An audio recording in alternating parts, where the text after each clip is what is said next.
नमस्कार साथियों, सीबीबी कलाईटी गुरु में आप सभी का स्वागत है। सबसे मोस्ट इंपॉर्टेंट वीडियो लेकर आपके सामने आए हैं। कोई नहीं बताएगा जो मैं आपको बताने वाला हूं इस वीडियो में। बहुत सारे लोगों को डाउट है सीएमएल रैंक और कैटेगरी रैंक को लेकर कि कितने रैंक पर सरकारी कॉलेज मिल जाएगा। आज के इस वीडियो में कंप्लीट जानकारी इस वीडियो में आपको मिल जाएगी। तो चलिए शुरुआत करते हैं। सबसे पहले आप अपना जो है रैंक चेक कर लिए होंगे। रैंक चेक करने के लिए मैंने अपने पिछले वीडियो में बताया था कैसे अपना प्रोविजनल मेरिट लिस्ट चेक कर सकते हैं। इसके बाद आपकी फाइनल मेरिट लिस्ट जारी होगी। अब सवाल दोस्तों यहाँ पे कि सीएमएल रैंक कितना होना चाहिए कि आपका सरकारी कॉलेज में एडमिशन हो जाएगा, या फिर कैटेगरी रैंक कितना होना चाहिए कि सरकारी कॉलेज आसानी से मिल जाएगा। पूरा डिटेल में आपको समझा देंगे। ये पूरा जो मेरिट का खेल है, आइए डिटेल में इसके बारे में चर्चा करते हैं। सबसे पहले दोस्तों जो भी आपका रैंक है, दो प्रकार का रैंक दिखाई देता है, एक सीएमएल रैंक, दूसरा कैटेगरी रैंक। तो सबसे पहले समझते हैं डिटेल में कि सीएमएल रैंक क्या होता है। सबसे पहले यहाँ पे आपको बता दें कि सीएमएल रैंक देखने से पहले आप अपना जो है मेरिट लिस्ट इस प्रकार से चेक कर पाएंगे।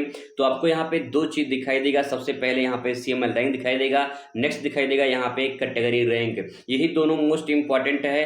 बाकी अगर आप ईडब्ल्यूएस कैटेगरी में आते हैं तो ये भी इंपॉर्टेंट है, दिव्यांग की श्रेणी में आते हैं तो ये भी इंपॉर्टेंट है। इन्हीं इसका मतलब जो आगे प्रोसेस यहाँ पे दिया गया है, अगर आपकी जो रैंक है वो अपना रैंक आपको सबसे पहले देखना है और उसी के आधार पे आपको आईटीआई में एडमिशन मिलेगा। आइए अब बात करते हैं यहाँ पे सबसे पहले सीएमएल रैंक के बारे में।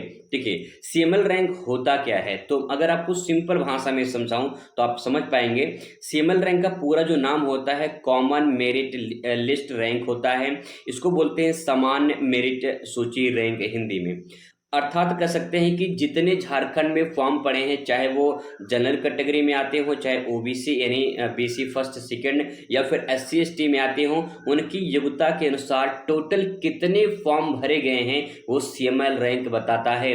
अगर अर्थात यूँ कह सकते हैं कि जैसे मान लीजिए मैंने पिछली वीडियो में भी बताया था, जैसे मान लीजिए 1000 फॉर्म पड़े हैं, ठीक है। टोटल जो 1000 झारखंड में फॉर्म पड़े हैं, यही आपका सीएमएल रैंक है कि आपका रैंक किस नंबर पे आ रहा है, ठीक है। जैसे यहाँ पे देखिए, अगर आपके सीएमएल रैंक मान लेते हैं 150 है, ठीक है, 150 मान लेते हैं, और ओबीसी रैंक 25 है, तो इसका मतलब है कि झारखंड में आपका जो स्थान 150वें स्थान पर है और ओबीसी कैटेगरी में आपका 25वां स्थान है। यही होता है सीएमएल और कैटेगरी रैंक।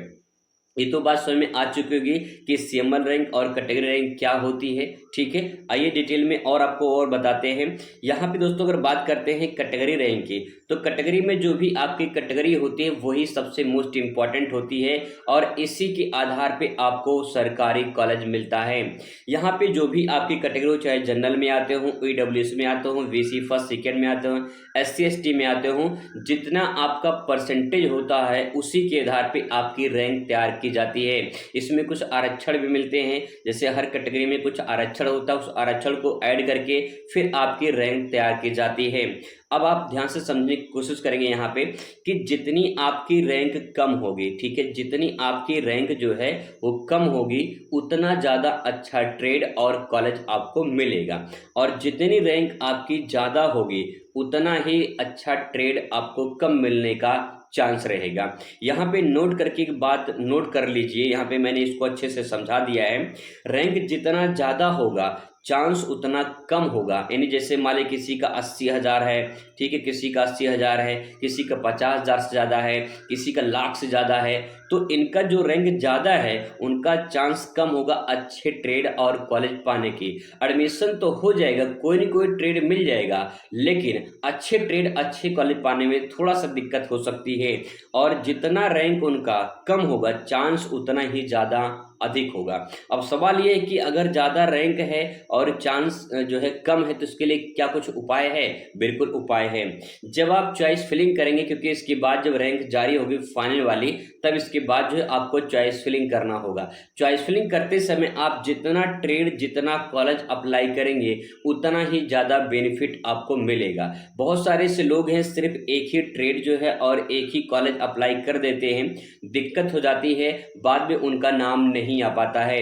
इसीलिए आपको बता दें कि अगर आपका रैंक बहुत ज़्यादा है तो आप कोशिश करें कि आप ज़्यादा से ज़्यादा ट्रेड और कॉलेज सेलेक्ट करिए, ताकि जो है आपका नाम गवर्नमेंट में आ जाए। अगर आप कम ट्रेड और कम कलर सेलेक्ट करते हैं तो नाम बहुत मुश्किल हो जाएगा, इसलिए इस बात को ध्यान रखेंगे।